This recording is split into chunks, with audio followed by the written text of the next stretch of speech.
పోను ఏం చేస్తాడు ఆయన మన మార్గాల్ని మన ఆటంకాలన్నింటినీ కూడా ఆయన మరి తొలగించేసేస్తాడు. కనుక ఇక్కడ మరి ఆసక్తి కూడా ఆమె యొక్క ఆసక్తి ఇక్కడ మనకి కనబడతా ఉంది. కాబట్టి ఒకటి ప్రభు కొరకైన ప్రేమ ఉంది.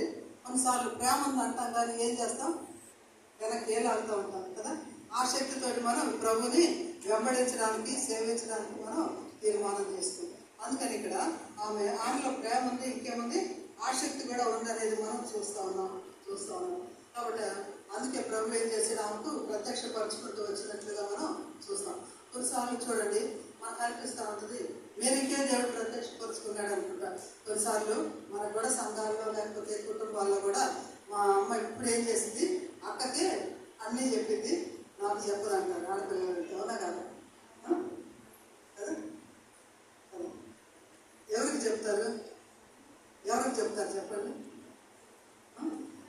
మరి మేరీకి ఏం చెప్పినా కూడా నేను చెప్పిన మాట చెప్పినట్టు చేసింది అన్న నమ్మకం ఉంది కాబట్టి ప్రభుకి మరి ఏం చెప్పాడు, ఆ పునరుద్ధాన వర్తమానాన్ని ప్రకటించమని చెప్పాడు కదా, ప్రకటించమని చెప్పాడు. కాబట్టి ఈరోజు ప్రభువుకి మన మీద ఆ నమ్మకం రావాలి.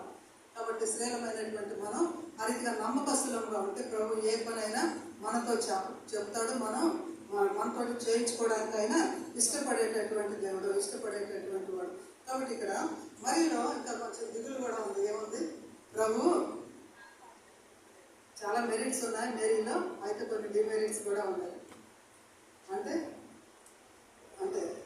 చాలా ఆధిక్యతలు ఉన్నాయి మేరీకి, అయితే అదే సమయంలో మేరీలో కొన్ని బలహీనతలు కూడా ఉన్నాయి. ప్రభు ఎదుటి మాట్లాడుతూ ఉన్నా, అమ్మ ఎందుకు ఏడుస్తూ ఉన్నావు, ఎవరైనా వెతుకుతా ఉన్నావు అంటే ఏమంటుంది తోటమాలని అనుకొని ఏం చెప్తా ఉంది, అయ్యా నాకు తెలియదు ఆయన ఎవరో ఎత్తుకొని పోయి ఒక నువ్వు ఎత్తుకొని పోతే చెప్పు, అయ్యా నేను మోసుకొని పోతాను అన్నాను. నువ్వు ఎత్తుకొని పోతే చెప్పు, నేను శరీరాన్ని ప్రభు శరీరాన్ని గురించిన చింత. చాలాసార్లు మనకు కూడా ఏ చింత ఎక్కువ ఉంటుందంటే శరీరాల గురించినటువంటి చింత కదా. పునరుద్ధరణ అయినటువంటి ప్రభు ఎదురుగా ఉంటే ప్రభుని ఏం చేయలేకపోతుంది, గుర్తుపట్టలేకపోతాం. మనం కూడా కొన్నిసార్లు దేవుని ప్రత్యక్షత మనకు కలుగుతూ వచ్చిన ప్రభు మనకి తాను ప్రత్యక్షపరుచుకున్నా కూడా కొన్నిసార్లు మనం గుర్తుపట్టలేకపోతా ఉన్నాం. ఏం కారణం అని అంటే మరి ఇక్కడ ఏమైంది, బాగా ఏడుస్తూ ఉంది కదా. ఏడుస్తూ ఉన్నప్పుడు ఏముంటాయి, కళ్ళల్లో నీళ్ళుంటాయి. కళ్ళల్లో నీళ్ళుంటే ఎదుర్కొంటే మనుషులు కూడా మనకి కనబడరు. అట్లా ఒకవేళ తనలో ఉన్నటువంటి ఆ యొక్క దుఃఖం ఏం చేసి ఉంటుంది, ప్రభుని గుర్తుపట్టకుండా చేస్తుందా? కొన్నిసార్లు మన జీవితాల్లో కూడా మనకున్న దుఃఖం, మనకున్న కష్టం, మనకున్నటువంటి ఆ ఏడుపులో ఏం చేయము, ప్రభు మన దగ్గర ఉన్న ఆయన మనతో మాట్లాడుతూ ఉన్నా కూడా ప్రభుని మనం గుర్తించలేము. అదొకటి. రెండవది, ప్రభు చనిపోయాడు కదా అని ఆమె హృదయంలో పడిపోయింది. ప్రభు మరణించాడు కదా, ఆయన చనిపోయాడు కదా అని ఆమె హృదయంలో ఆ మాట పడిపోయింది. కనుకనే ఏమనుకుంటుంది చెప్పండి, ఇక ప్రభు ఎందుకు వస్తాడని, లేకపోతే అసలు ఆ తలంపై తనకు లేదు.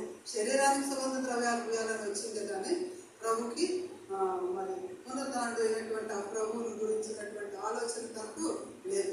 ఎందుకంటే ప్రభు చెప్తా వచ్చారు, మరి ఆయన శరీరాలుగా లోకంలో దినాల్లో ఎన్నో చెప్తా వచ్చారు కానీ అయితే అవన్నీ కూడా ఏం చేస్తూ వచ్చారు, వారు మర్చిపోతూ వచ్చారు.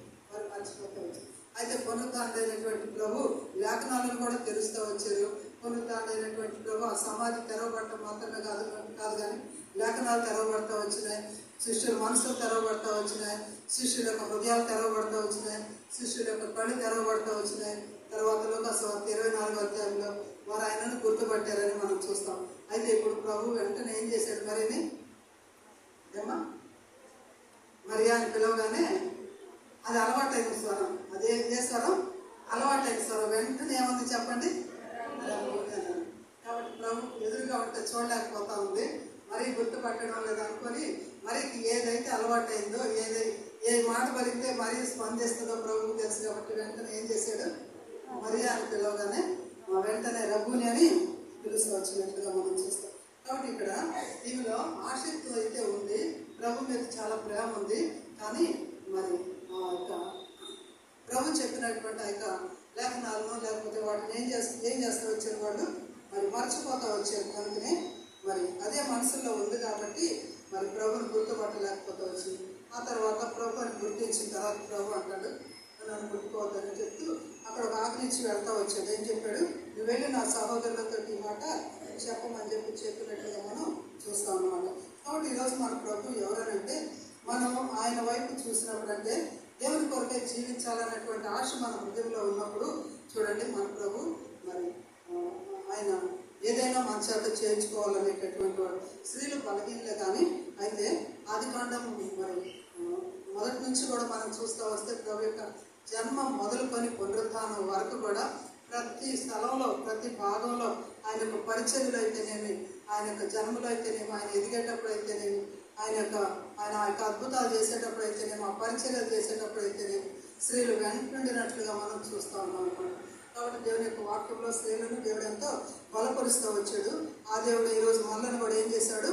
బలపరిచేటటువంటి వాడు. కాబట్టి ప్రభు యొక్క పునరుత్థాన శక్తి ఏం చేస్తుందంటే, దిగులతో ఉన్నటువంటి మరిని, కన్నీటితో దుఃఖంతో ఉన్నటువంటి మరిని ఏం చేసింది? బలపరుస్తూ వచ్చింది. ఇప్పుడు మనం చెప్పాలనుకున్న దానికి వచ్చాము.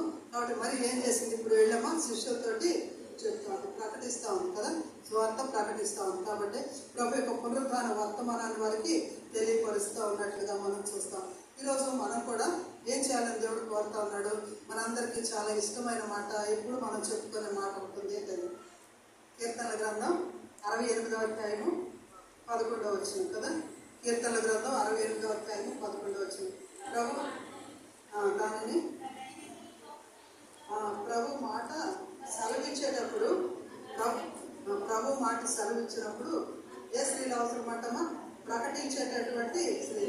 కాబట్టి ప్రకటించాలంటే మనం ఏం చేయాలి? ముందు ఆయన చెప్పే మాటను మనం వినాలి. విన్నప్పుడు ఏం చేస్తాం? దానిని మనం ప్రకటిస్తాము. విన్నప్పుడు దానిని గ్రహిస్తాము. తర్వాత మరి విశ్వసించి మనం విధేయత చూపిస్తాం. ఆ తర్వాత ఏం చేస్తాం? మరి ఇతరులకు మనం ప్రకటించేటటువంటి వారంగా ఉంటాం. కాబట్టి గ్రహించగలిగినప్పుడే, దానిని మనం అర్థం చేసుకున్నప్పుడు ఏం చేస్తాం? ఆ పరిచర్యకు మరి ఎంతో శక్తి ఉంటుంది అన్నమాట, ఎంతో శక్తి ఉంటుంది. కాబట్టి ఈరోజు మన అనుభవంలో లేకుండా మనం ప్రకటించేటటువంటి